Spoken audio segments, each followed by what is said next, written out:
आज ब्लॉगिंगला सुरुवात केली डायरेक्ट मंदिरातून, कारण आज आहे शनिवार. देवाचं दर्शन घेतलं, हनुमान दादाला आपल्या ब्लॉग मध्ये घेतलं आणि डायरेक्ट गेलो रानातल्या घरी, कारण आज आपल्याला मोक्कर काम आहे. जिथे येऊन बघतो तर काय आपल्या गुलाबाच्या झाडाला बेकार फुल लागल्यात. आज तुम्ही म्हणताल की तुमचा भाऊ कुणाला तरी गुलाबाचं फुल देणार, पर हमारी लाईफ में ऐसा कोई पॉइंट नहीं, इसलिए हमने ये सब छोड़ दिया. पट्टा आम्ही लागलो लगेच कामाला. शिगडी बाहेर आणली, टोप पण आणला, लगेच पण पाणी ओतून घेतलं. तेवढ्यात पप्पांची ऑर्डर आली की थोडं साहित्य कमी पडले, त्यामुळे मालगावला जा.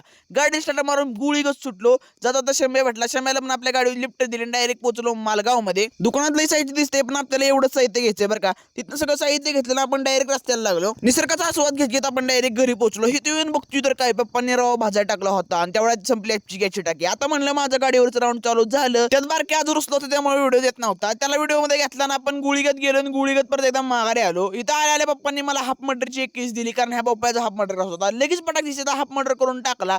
तोपर्यंत इथं भात शिजा टाकला होता, जिरा राईस शिजत होता. तेवढ्यात माझ्याकडे दुसरी सुपारी आली, ह्याचा हाफ मटर करत होता. ह्याचा हाफ मटर करत पावतोय ना इथं भात शिजून झालता. तेवढ्यात मी इथं कसं तरी पाय काढला आणि डायरेक्ट गाडीत जाऊन बसलो, कारण मला व्हिडिओ एडिट करायची होती. व्हिडिओ एडिटिंग करून झाली, मी डायरेक्ट माघार आलो. तोपर्यंत दालचा राईस तयार झाला होता. आता म्हणलं देवाला निवद दाखवा म्हणजे मला तिथनं मी ताट करून घेतलं. क्वालिटी एक नंबर होती, सगळं खतरनाक होतं. सगळं काम झालं, मी डायरेक्ट गावात आलो. त्याच्यात फटाकडे वाजते तर आमचा आवडा एवढा भीती की नादच करायचं नाही. दिवाळी चालू त्यामुळे सगळे धुमधडाका चालू आहे. पोरांचं तर नुसतं राडा चालू आहे. त्यात आमचा राजा एवढा तापलाय की हाताने सगळं फटाकडे फेकायला लागलाय. तर आजचा ब्लॉग एंड करतो. आवडत असेल तर लाईक, शेअर, कमेंट, सबस्क्राईब आणि फॉलो करून टाका.